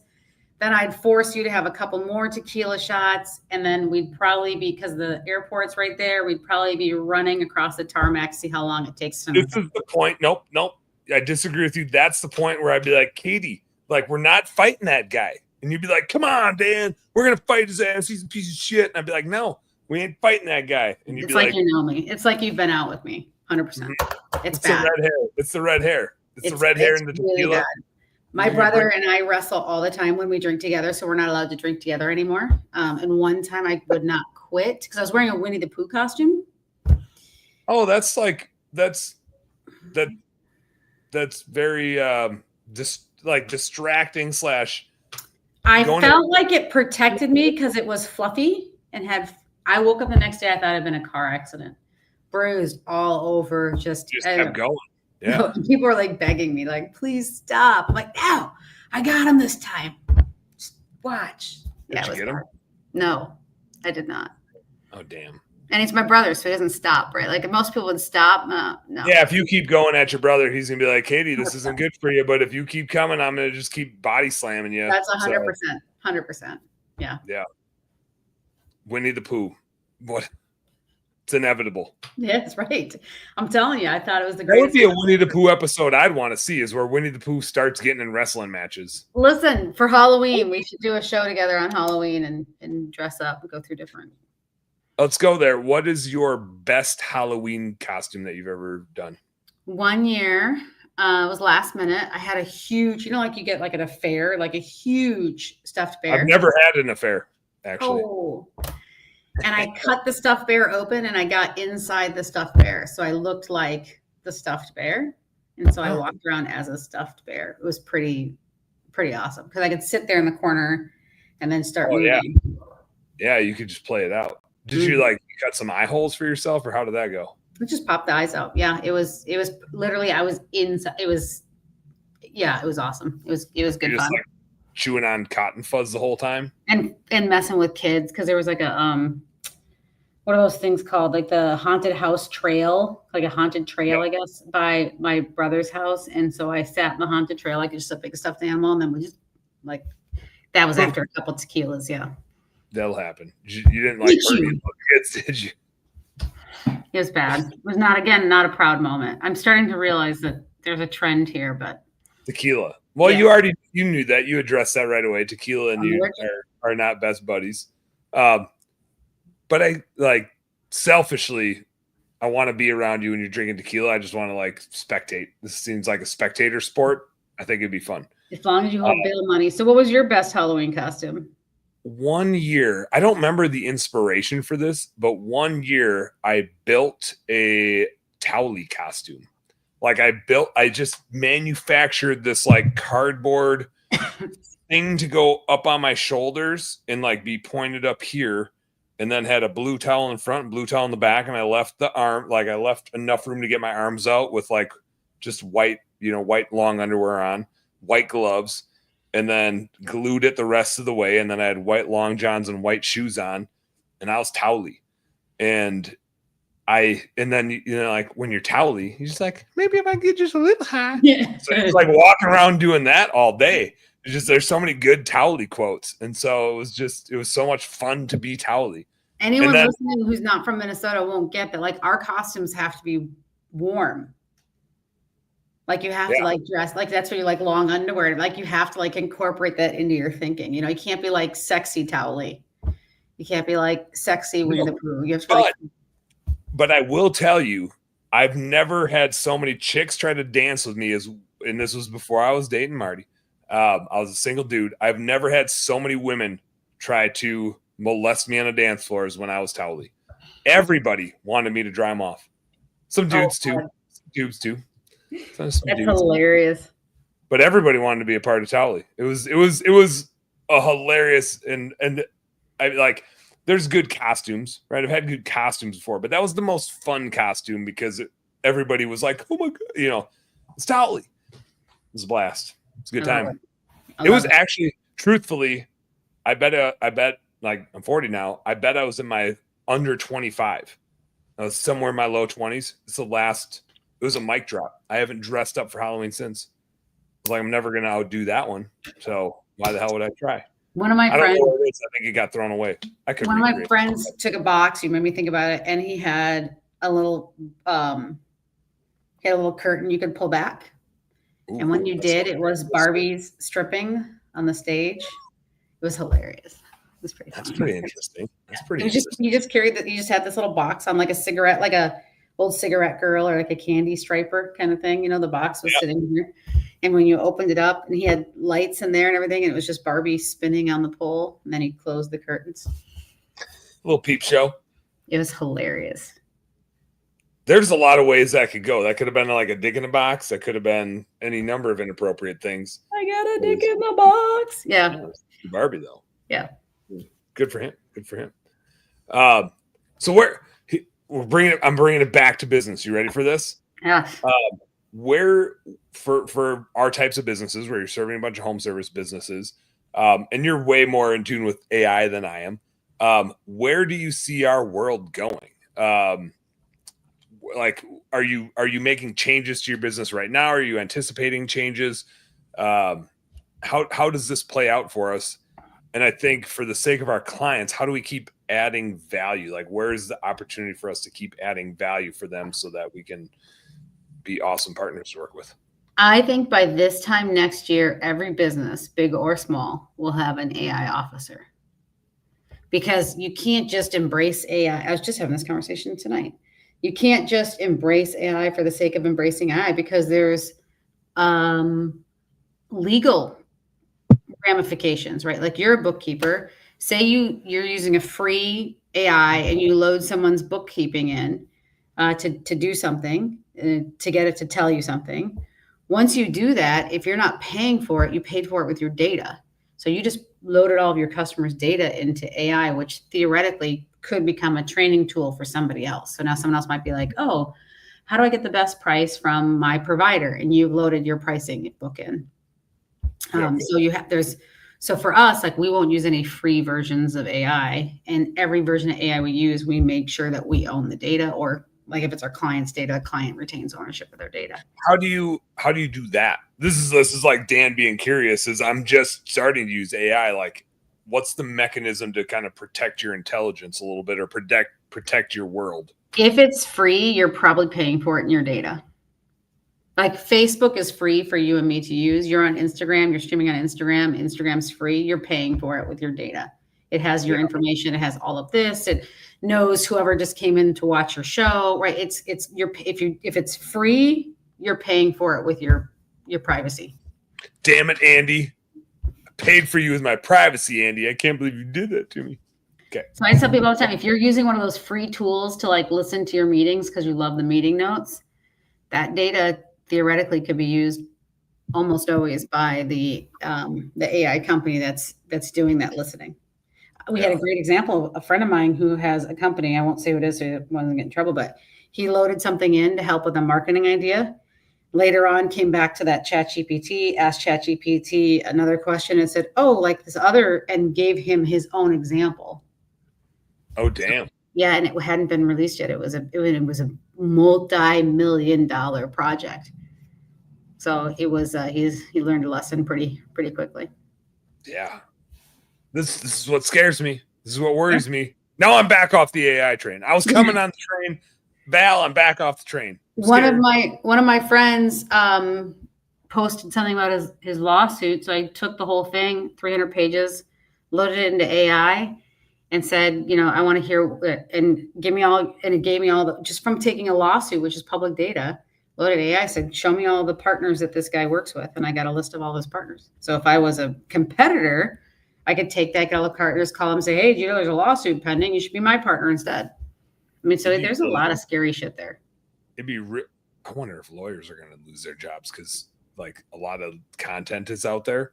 We just got in trouble for it. The government, the feds, just got in trouble for using AI and writing a bill, and it had errors in it. They just got in trouble. Another one was they just published, the Department of Health and Human Services published a study, and they used AI to write it, and it made shit up. So people are calling them out. They're like, how are you? It's wild. But so I think every company, to answer your question, is going to need to have somebody responsible. When you think about EOS and your accountability chart or your org chart or whatever, everyone's going to have somebody who's going to be in charge of that, thinking about how can we best use it for our business, but also how do we, insulate ourselves from tech debt. We do a lot of development. We can only use a certain percentage, or we lose the rights to our own software. Can't protect it.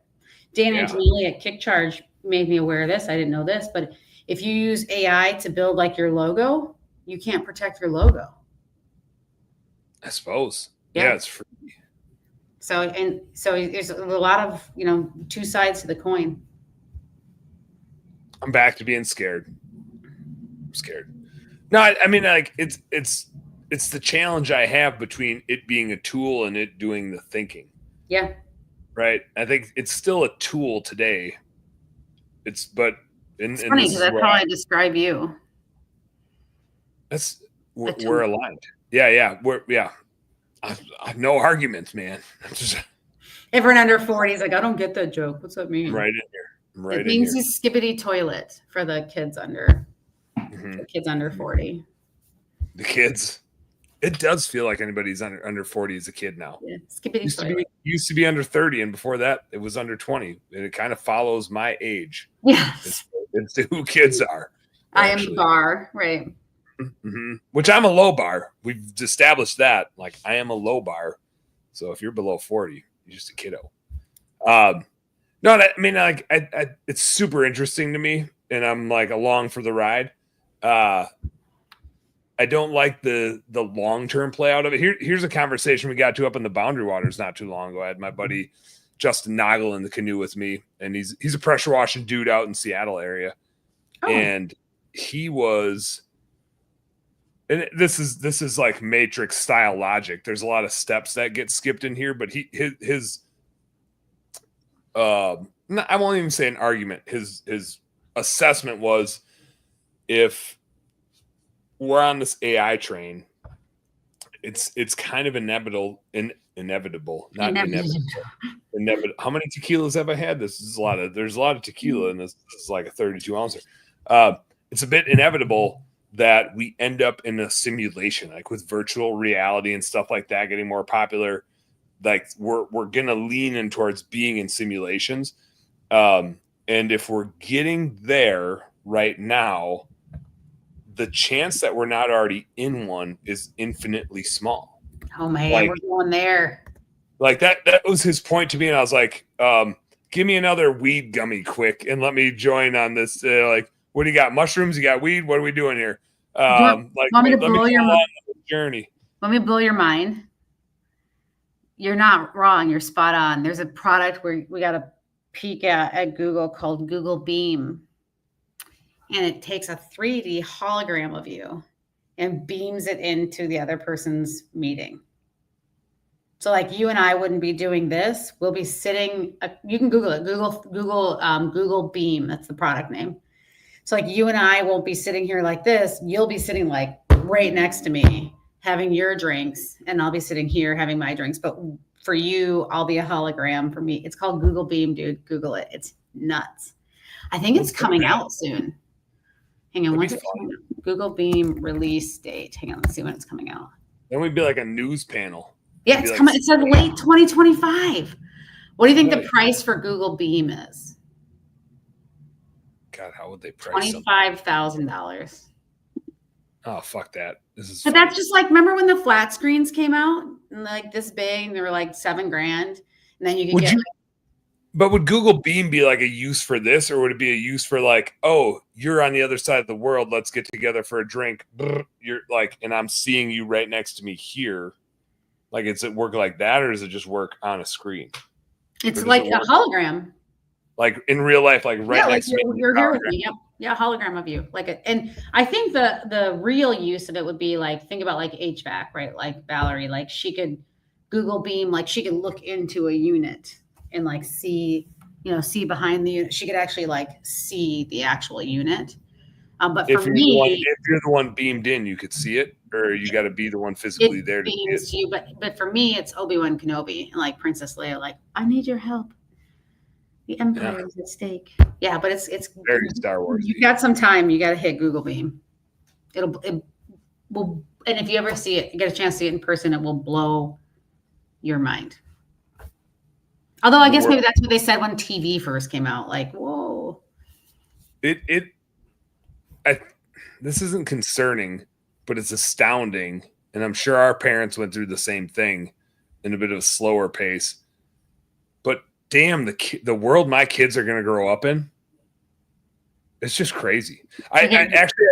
I think the scariest thing to me is like, I think as a species, we can figure out how to like make more good out of most things. But there's a lot of shitheads out there. Yeah. And what bad people can do with technology, like all of this, I think is like, there's a bunch of assholes that want to kill us all. Well, right. Then think about the in between assholes that want to make a lot of money that don't want to kill us all, and suddenly Google Beam and Pornhub do a collab. Like, it's coming. Like, it's happening. A collab. A collab. Yeah. The world, man. I just don't know where we're going. I don't know where we're going. I know where I'm going. I'm going to bed. I'm old and I'm tired. That's right. That's right. I'm when shit hits the fan, I'm going to the woods. But you can find me for an outfitter service before the robots take that over too. If you need somebody to take you hunting or fishing, I'll be out there. Maybe in between now and then, I even figure out how to use AI to make me better at hunting and fishing so that I can more success. You gotta, when you have some time though, maybe sit on the plane, look up Google Beam, tell me what you think, because it is coming. I was just looking at it when you were talking. It's coming to Google Meets and Google Hangout. So it'll be nuts. That's fine. I'm not willing to pay $25,000 for it. I know, but that's like everything else. It comes down so quickly. It'll come down quickly, and part of me is like, "Fuck it!" Like, let's do it. Like that sounds pretty fun. Beam me out to like the middle of the woods over here, where I kind of like wanted to put a trail camera, but I didn't put one. I just want to see what's peeking around the corner. I want to see how deer. I want to see deer react to me being beamed out and be like, "What's up?" I wonder how like wildlife would take that. Like, cause it would look like a person. I mean, I don't know. You think they'd figure it out? Or maybe it goes the opposite. Do you think Google could beam me over as a deer? Oh my gosh. Hey, like Harry Potter style, like put me in there as a Patronus, from your magic wand. This is just devolved into, we're talking about Harry Potter and you becoming a deer. Marty! In my defense, we're listening to the Prisoner of Azkaban right now with my 9-year-old. Like, that's what we're listening to in the truck when we're driving around to some Harry Potter. So I'm a little, and that is the book where they come out with the Patronus and they're the Dementors, and I'm just living in that world right now. I was more living in the fact that your utopia is you as a deer, that your stages of evolution, you become a deer. I would work back down the food chain and maybe just be out there in the wild, getting eaten alive. I saw. Do you follow the Instagram, or I don't know if it's Facebook too? Nature is Metal. No, nature is what? I'm gonna write it down. Nature is Metal. Okay. As an outdoorsy person, I'm like very aware of like people that are like, oh my God, hunting, that's so bad. Like, I can't believe you kill stuff. And my argument has always been, everything outside dies like the worst death imaginable. Like, nothing dies of old age. They all get eaten alive. Like, once they start to get old, something else eats them, right? The minute they're like young, old, weak, sick, something eats them and they die getting eaten alive. Like, things don't die in the wild of old age. And Nature is Metal. The clip I saw today was a zebra getting eaten by I just saw this. That's a lion and his lady eating a hippo. Oh, damn. That's kind of badass. Yeah, it was super cool. And my favorite was because I find that shit kind of sick and cool, was I took videos of it like tearing its head off, like its flesh off. Let them just chawing on it. Yeah. Like, that hippo died getting eaten alive, right? It didn't just like die in the pond and then they started eating it. Like, nope. The lionesses, the women kill it, take it down, and then he just shows up and eats. Yeah. It reminds you how the world works, and that shit, you don't have to feel bad about killing shit. You don't have to feel bad about hunting. You don't have to feel bad about gardening, right? Carrots are alive too until you pull them out of the ground.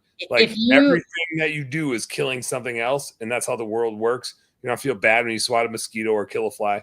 Killed a big ass horsefly tonight when I was in the pool. It was like, it grabbed me on my tummy and I smacked it. If you want to be a vegetarian, more power to you, but meat tastes good for a reason. Pig is delicious. There it is. Like, look at it, like tearing it's lifted its head out of the water. He's tearing at its face. just going at his face. And like, I'm fine if you don't like meat, right? If you don't like the taste of meat, but if you're a vegetarian because you're like, oh, you can't kill stuff. I'm like, you thought that pea wasn't alive before you pulled it off the stem? You thought that carrot wasn't alive, right? Like, it's a bunch of water and cells. It's the same shit we are. It just can't talk. Like, only time that really bothers me is when they're saying that shit wearing like leather shoes.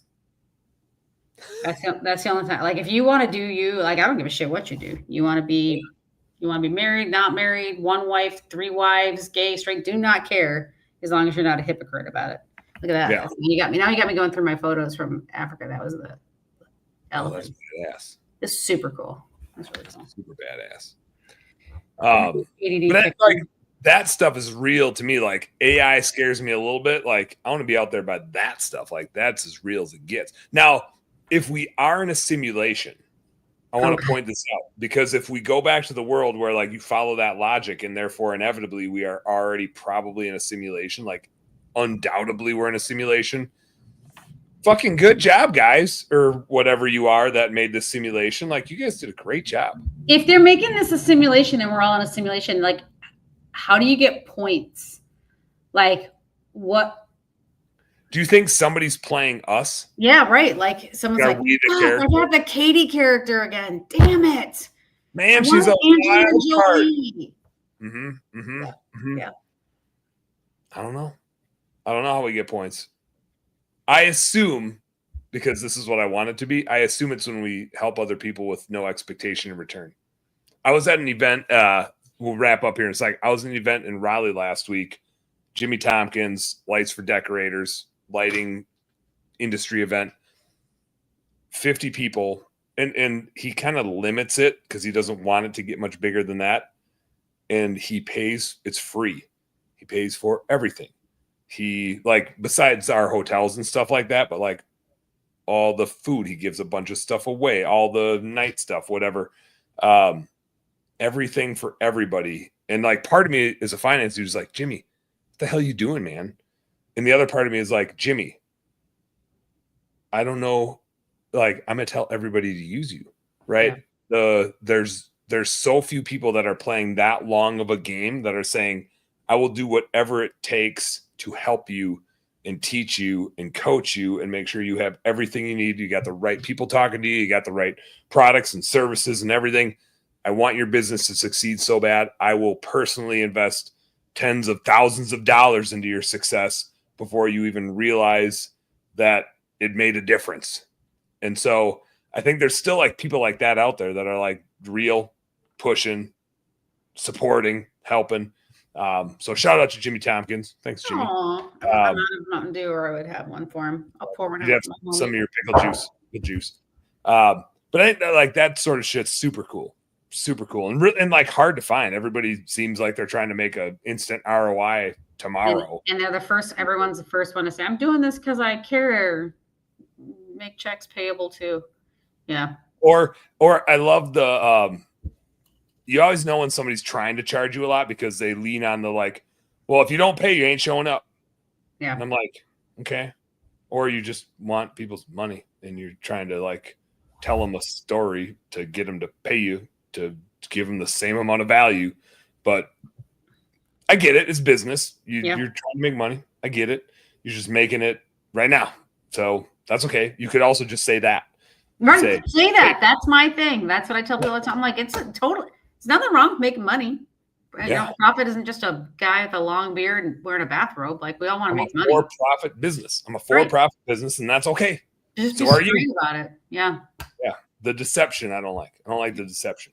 And that's where Nature is Metal, some badass shit. I already got it. I already was looking at it because they have a whole Reddit thing called Nature is Metal too. So I'm totally down. It says badass pictures.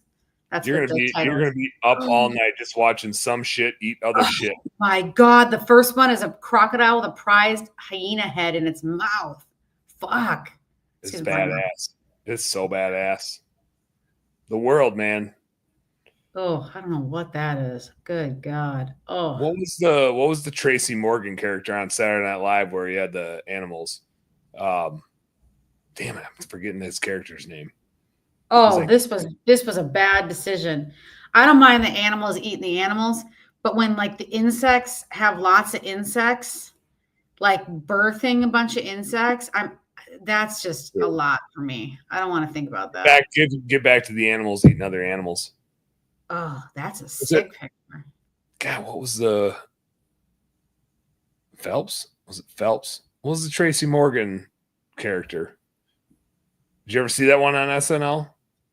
Listen, don't come at me for hating on Tracy Morgan, but like when he was on SNL was like the worst time of SNL.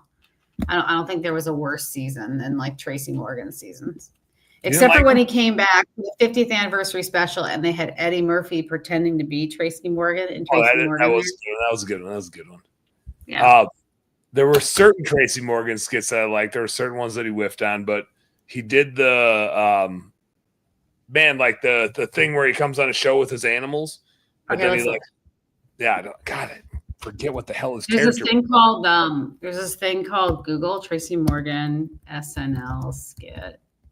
Animal. Yeah. Handler. Brian.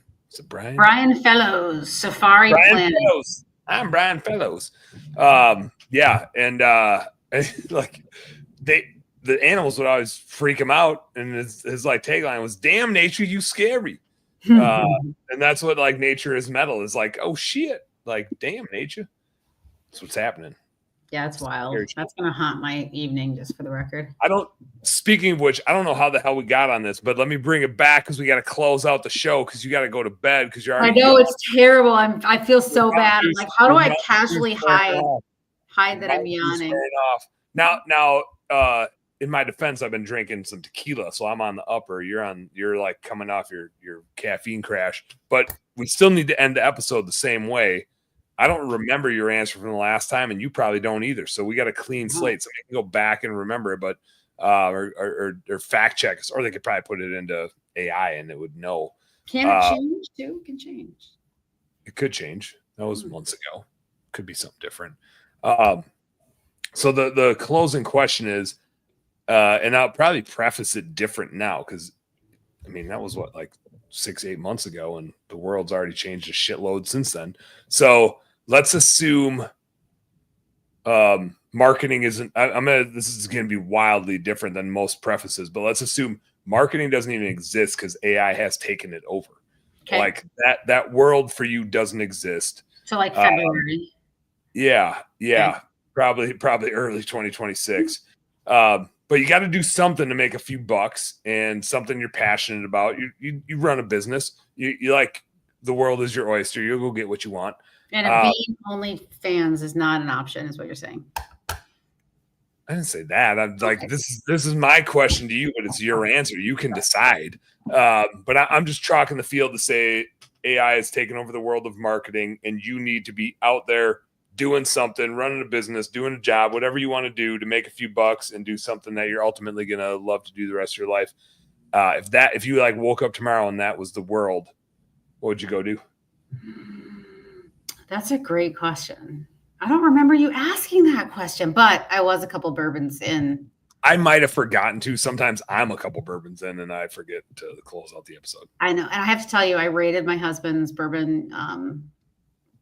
Like he's got a whole bourbon bar, and apparently I grabbed the very expensive one. So he was less than thrilled with me for that. But maybe that could be your next job is you're like a bourbon thief. Right. There you go. What would I do if I couldn't do marketing? I don't know. Would I go back to social work? Probably not. I think I'd love to teach. I like teaching. What would you teach though? Wouldn't AI teach everything? Potentially. I think entrepreneurship. I've had a couple of companies. This isn't my first. My father was a serial entrepreneur. My brother and sister were also entrepreneurs. We've between us had quite a few successful and non-successful companies. And I think that there's always going to be opportunity for entrepreneurship. You know, like I said, the horses, they didn't go away with 25 million to almost 7 million, but they didn't go away. There's still a lot of horses. Yeah. And they changed, right? Like they became like, pretty horses with bows in their hair in Central Park. And now instead of being grinding, they charge $150 every 15 minutes to take you around Central Park. Yeah. Or they're racing horse badasses and they go win millions of dollars and then spend the rest of their life having sex. Hey, listen, I like your analogy better. Yeah. How about you? I think you're in the woods hunting and killing shit. Yeah, I think I answered this one earlier, and I've never thought about it in that light because I always, because people ask me, like, I love to hunt and fish so much, and actually, my favorite thing is to take new people out hunting and fishing. My buddy Ben, who's a Marvel sewer and drain in the Twin Cities here, if you've heard of him,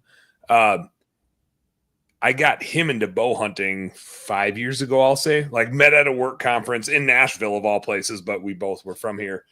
And he mentioned something about ice fishing, and then we started talking about ice fishing. And then he mentioned something about hunting, and I was like, "Oh my god, I love going bow hunting." He's like, "I have a bow." Yeah, I was like, "Did we just become best friends?" And actually, we did. Then we did. So since then, he and I, like, we have a Kentucky hunt. We did Arizona elk hunting last year in the fall. Now we got a Kentucky early September hunt and a Illinois hunt, and we do fishing trips together. But my favorite thing is to get other people outside and new experiences, going through hard shit. Like, outdoorsy stuff is challenging. It is hard. The weather sucks. The mosquitoes suck. The tracking an animal sucks. Like, you're going through hard stuff over and over again. And I like that. Like, that's fun. It's type 2 fun. It's not like roller coaster fun. It's the sucky kind of fun that you reminisce about. But I've never thought about it in the context of, man, when AI is doing a lot more for us and people are losing their jobs, but maybe on a government income of some sort because there's not enough. Like, I don't know what that world looks like, right? But there's a world where there's like 12 quadrillionaires, whatever the hell whoever owns the things that do all the things, but then there's no jobs left for the rest of us. And so they pay all the taxes that pays all the rest of us. We're all on like a government stipend of some sort, if that happens in our lifetime. And people have to choose where they're going to spend money. I think a lot of people are going to want to spend money learning how to do shit outside. Yep. And so I think in that world, like, I don't think I'd want to be an outfitter today because it's a hobby of mine. And I don't want to conflict that with like the thing that I love to do with my work. Like, I've avoided conflicting hobbies and work for a long time. And I enjoy my work and I enjoy my hobbies, but I like having them separate. Although I drink during both of them. So that's maybe the conjoining factor. But I think in that world, which we're entering into with AI doing a lot of shit, I think being an outfitter, guide, experience provider would be a pretty sweet role, because I think that would be hard for, and again, AI would still be a tool, but it'd be pretty hard for the robots to like take that shit over and take somebody on a canoe trip out way the fuck out into the wilderness, right? Like, people are going to crave that type of experience, and a robot ain't going to be able to provide it. So I think, oh no, mosquito. Yeah. I love it. Well, as always, I appreciate it very much, Dan. And I said this last time when we didn't do it, so now I'm a liar, but you are only 40 minutes from our office. Yeah, no, we talked about getting together. We still haven't gotten together. When we got to do that. Yeah. It's got to happen. Well, now I'm only interested in hanging out with you because of Marty. Just Me too. Me too. Yeah. I'll tell her to wear one of her cool spandex. 100% if she doesn't wear the rock sloth, I'm out. Yeah. All right. I can coach her up on that. The rock sloth. They're badass. The rock sloth outfit. It's so stupid. It's so stupid. I don't know where she gets these things from. Like, I think now here's, don't let this fool you. This is another thing I've borrowed from the Meat Eater podcast, Steve Ranella, which is where I got the type 2 fun saying from, about like versus a roller coaster doing hard shit. This is his saying. It's not mine, but I think it's brilliant, which is, and actually, I think when he says it, he acknowledges somebody that he used to work with or work for that he'd learned it from. So it's got a long tail. But never let your hat say hello before you do, which is slang to say, like, don't dress with so much personality that it has more personality than you do. Right? Like, let you be the thing that's impressive, not your outfit, not your hat, not your boots. Like, if your hat says hello before you do, you're just creating a scenario where that person's going to be disappointed. So let me just say, Marty's outfits are great. Marty's great, but Marty's not a rock sloth. She's not as crazy as me. I'm the crazy weird one. You can imagine what a wife of Dan Plata would have to be to put up with Dan Plata. She's like civilized and appropriate and doesn't swear every other word. You can't unsell her at this point. You've already sold her. I'm not. She's fucking amazing. She's just not as weird as I am. Does that make sense? You know what I mean? It does. You know what I mean? Yeah. She's great. She's just not a weirdo. So I just don't like the rock sloth. Like she sounds like she's crazier than me. She's not. I think it's just I feel like somebody else should be the judge of this. I think everybody's the judge of it, and everybody would rule in agreement with that. I'm the weirdo, and she's like the Where normal. is tequila in this algorithm here? All over it. Everywhere. It's inevitable. It's like is it Mr. Smith in The Matrix where he's like, I'm inevitable. I never saw The Matrix, but maybe that's why I'm not so frightened of AI. Don't make that face because I don't want to see it because then I'll be frightened of AI. No, you won't be frightened of AI. You should watch them. They're the first one especially is you haven't seen any of them. Mm-mm. Katie, don't do it tonight. It's too late. You owe it to yourself to watch them. Watch all three of them. They go in the order of how good they are. Like the first one is you're just like, that was some fucking movie entertainment. Like the only thing I really watch is football. That's it.